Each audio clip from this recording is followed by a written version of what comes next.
Assalamualaikum warahmatullahi wabarakatuh. Salam sejahtera. Halo mamen-mamen semuanya. Jumpa lagi kita di Abal-Abal Channel Mamen. Nah mamen, jadi pada kesempatan kali ini kita akan review, kita akan bongkar habis juga chamber terbaru dari J-Pro, yaitu chamber MTX mamen. Ini sebenarnya bukan yang terbaru mamen ya. MTX sudah ada, cuman ini yang varian terbarunya, yaitu MTX T1 dan MTX T2. Nah, apa perbedaannya dari MTX yang lama? Yuk kita simak mamen. Let's go mamen.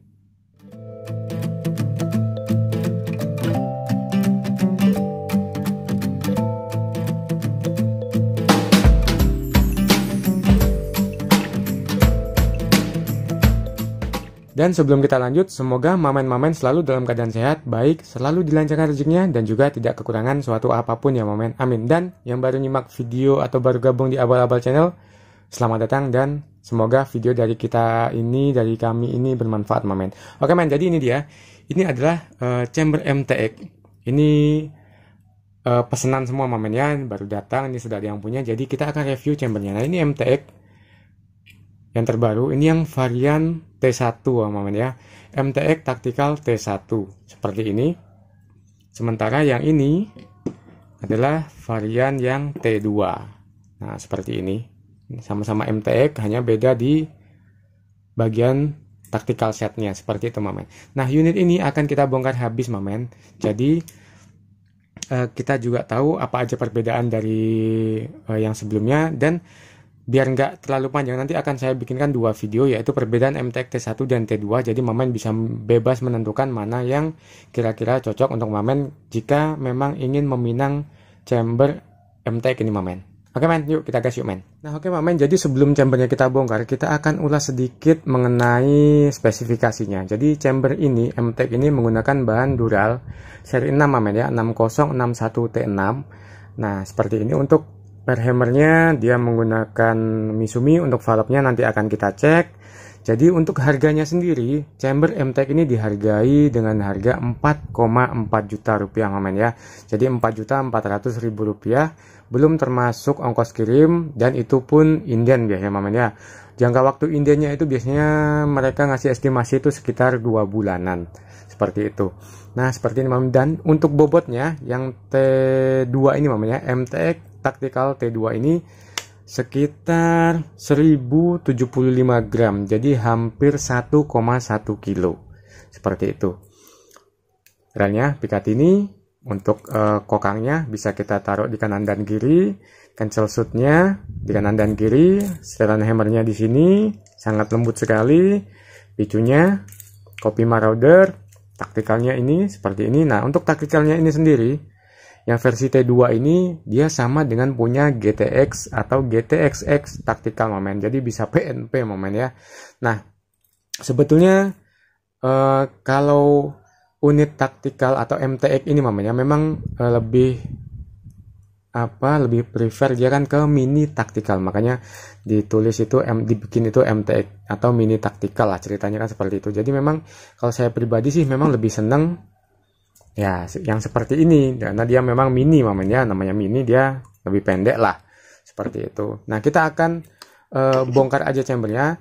Nanti untuk perbedaannya antara T1 dan T2 ini akan kita bahas di video yang berbeda mamen ya. Jadi mamen bisa menentukan mana pilihan yang akan dipilih. Oke mamen, kita akan bongkar unitnya. Yang ini akan kita singkirkan dulu, baru kita akan bahas lebih lanjut mengenai chambernya. Let's go mamen.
Nah Mamen, jadi ini dia penampakan chambernya setelah kita bongkar Mamen ya. Dan yang akan kita lihat pertama kali adalah tentu aja chambernya. Jadi ruang valve-nya seperti ini Mamen. Tidak berbeda jauh dengan MTX yang pertama Mamen ya, seperti ini. Nah hanya saja bedanya adalah penutupnya itu sudah menggunakan versi seperti yang GTX punya Mamen ya. Nah kalau yang lama itu kan dia pelindung picu atau trigger guide-nya sekaligus penutup ruang valve sekaligus jadi rel untuk bipod lah. Jadi mano itu nempelnya di set taktikal. Kalau sekarang itu sudah dirubah mungkin karena desain yang lama itu ada kekhawatiran kalau nanti itu bisa bengkok atau gimana, tapi ya selama pemakaian sih nggak pernah sih mamanya. Sebenarnya saya juga suka yang MTX yang pertama itu, cuman sekarang sudah nggak diproduksi dan sekarang sudah diplug seperti ini, seperti punya GTX, dan sistem atau skema o-ringnya itu dikurung seperti ini mamen, dan ini pasti bakal awet banget. Jadi seal itu awet banget karena nutupnya dia itu betul-betul presisi, rapi, dan ini desainnya cukup cakep banget momen ya, bisa dibilang awet lah. Hanya saja biasanya di bagian ini momen, nah di bagian apa ya ini, inlet untuk manonya itu kan berbahan poliuretan, biasanya kurang awet, lama-lama dia hancur, penyet. Nah kalau memang momen mau lebih bagus itu diganti pakai teflon momen, itu jauh lebih awet. Kalau momen pengen rilis anginnya sekalipun itu lebih mudah. Kalau dia teflon tuh kita kendorkan sedikit aja mano, itu angin sudah bisa keluar. Tapi kalau poliuretan ini dia hampir sama seperti seal. Jadi kadang kita kalau membuang angin itu kita kendorkan tuh masih rapat sekali dia. Jadi mekar masih tetap nutup. Tapi kalau kita pakai teflon itu kita buka sedikit aja dia bisa cepat keluar anginnya. Ya, seperti ini momen desainnya. Lalu kita akan lihat untuk bagian hammernya. Hammernya ini bisa dibilang lembut sekali mamen. Setelan hammernya itu lembut banget. Bayangin bearingnya segede ini men. Jadi pakai bearing dia mamen ya. Jadi bukan ecek-ecek lah. Memang desainnya mereka memikirkan dengan sangat bagus. Fungsionalnya juga bagus banget. Jadi memang saya bukan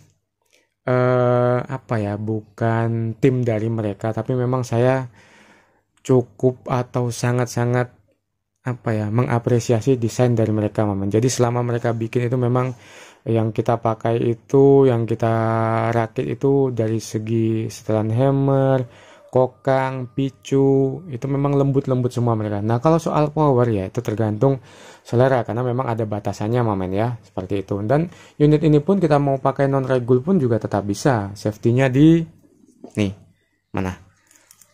Maksimal pressure 2700 PSI. Ini non regul momen ya. Walaupun sebetulnya di lapangan itu di atas dari ini pun masih aman. Mungkin di 2900 itu masih aman sih. Cuman dia ini kan untuk safety aja di 2700 dan tetap utamakan safety. Jadi kalau momen pakai non regul ya tetap mainkan aja di 2700 PSI. Seperti itu. Untuk relnya pun dia sudah pakai Picatinny. Input loadingnya, input laras ini pakai OD13 dikunci dengan 2 baut seperti ini ya. Untuk kokangnya atau set levernya bisa di kanan dan di kiri, cancel kokangnya juga bisa di kanan dan di kiri seperti itu. Untuk set levernya seperti ini momen. Jadi ini memang semua sudah full CNC momen ya, termasuk part-part penunjangnya pun dia juga sudah stainless, jadi otomatis cakep banget dan anti karat ya. Nah ini momen. Nah kalau untuk yang versi MTX Tactical T2 atau tipe 2 itu dia rel bipodnya atau rel bawah itu sama dengan punya GTX, GTXX, GTXR yang versi taktikal itu sama. Ini bisa di adjust, kita bisa pakai tabung ukuran 50 mili dan juga 60 mili momen ya, 60 mili. Jadi bisa support untuk keduanya. Nanti kita akan bikinkan perbedaan dengan tipe 1 dan tipe 2-nya. Apa aja sih bedanya? Jadi momen bisa lebih yakin lagi, lebih suka yang mana dalam memilih chambernya. Seperti itu. Dan ini untuk setelan hammernya momen. Dan hammernya, cover setelan hammernya ini. Nah tadi ada juga ini momen. Ini pengunci atau baut set lever yang bagian belakang ini momen ya. Jadi dia dikasih ring pengunci. Dikasih ring pengunci seperti ini. Jadi bagian baut kokang itu tidak gampang lepas atau tidak gampang kendor. Jadi dikasih seperti ini. Cakep. Ya, selebihnya sih itu sih momen. Nah, kalau dia untuk bagian set levernya kan memang biasanya umumnya kan memang set lever itu bautnya itu dikunci, tuas kokangnya itu hanya stutnya itu hanya satu saja dari atas, kita bisa buka dari atas. Nah, kalau untuk GTX, GTXX, MTX itu dia dikunci dari atas bawah momen. Jadi kita masang dari bawah dan juga masang dari atas. Memang untuk proses pembongkarannya kalau kita mau mengeluarkan set lever ini memang agak rumit momen ya. Tapi memang itu cukup apa ya, cukup aman karena memang mengatasi dia kendor sendiri ya, seperti itulah. Jadi memang ya segalanya itu memang ada konsekuensinya masing-masing, tapi buat mamen-mamen yang mungkin suka utak-atik pasti hal ini tidak akan jadi masalah. Nah, seperti itulah mamen. Nah, oke, jadi kalau sistem kinerjanya sendiri atau kokangnya kita akan coba mamen. Yuk, masih seperti biasa lembut banget mamanya. Nah, kalau kita pakai yang standar, ini saya ambil yang satunya aja mamanya. Kalau kita pakai settingan seperti ini saja, biasanya sih kita dapat di sekitar 900-an fps mamanya tanpa plenum. Kita tinggal mainkan di settingan OP-nya seperti itu bisa tembus di 900-an itu bisa. Jadi memang versi MTX atau mini tactical ini memang ya compact mini, jadi kita jangan terlalu berharap powernya bisa terlalu besar. Kalau kita pakai regul, kalau kita mainnya non regul bisa banget. Kita mau main di power yang agak lebih tinggi di atas 900, 950 ke atas itu bisa banget. Nah, kalau non regul, apalagi kita pakai larasnya LW momen ya, seperti itu. Ya, jadi dengan harga 4,4 juta rupiah momen, belum termasuk ongkos kirim ya. Jadi chamber MTX ini mau yang tipe 1 ataupun tipe 2 itu harganya 4,4 juta rupiah. Sementara MTX yang lama atau MTX yang versi pertama itu harganya 4,6 juta rupiah mamanya. Jadi ini lebih murah 200.000 rupiah. Seperti itu. Nah, oke mamen, mungkin ini aja yang bisa saya sampaikan pada kesempatan kali ini. Ini unitnya akan saya rakit ulang, akan saya minyakin ulang sampai saya bersihkan. Jadi dalam proses perakitannya nanti sudah aman dan tidak ada kendala seperti itu. Jadi buat mamen-mamen yang pengen ngerakit MTX, nah bisa langsung pesan ke J-Pro-nya dengan harga itu mamanya 4,4 juta rupiah. Nah, kalau ada yang jual ready terus harganya lebih mahal, umpamanya 4,6, 4,7, 4,8 ya terserah lah ya. Itu ya harap maklum mamanya, karena kita proses indenya aja 2 bulan dengan harga modalnya itu di 4,4 juta. Jadi kalau ada yang pengen cepet dengan harga yang lebih tinggi, itu pun kalau ada yang ready ya nggak masalah, itu tergantung mamen aja. Suka ya digas, banyak rezekinya gas. Pokoknya tak doakan juga mamen-mamen semuanya selalu banyak rezekinya, amin. Dan mungkin ini aja yang bisa saya sampaikan pada kesempatan kali ini mamen. Semoga bisa jadi referensi untuk mamen-mamen semuanya. Nanti jangan lupa kita akan ulas perbedaan dan persamaan antara tipe 1 dan tipe 2. Jadi buat mamen-mamen yang nonton yang belum subscribe, jangan lupa subscribe channel kita ini mamen ya. Oke mamen, kita jumpa lagi di lain kesempatan. Kalau ada yang salah dalam perkataan, ada yang salah dalam ucapan, ada yang kurang dalam penyampaian, saya mohon maaf mamen ya. Kita jumpa lagi di video-video selanjutnya. Jangan lupa pantengin terus abal-abal channel mamen. Sehat selalu untuk mamenku semuanya dan sukses selalu untuk mamenku semuanya. Ciao mamen, bye-bye. Wassalamualaikum warahmatullahi wabarakatuh. Ciao mamen.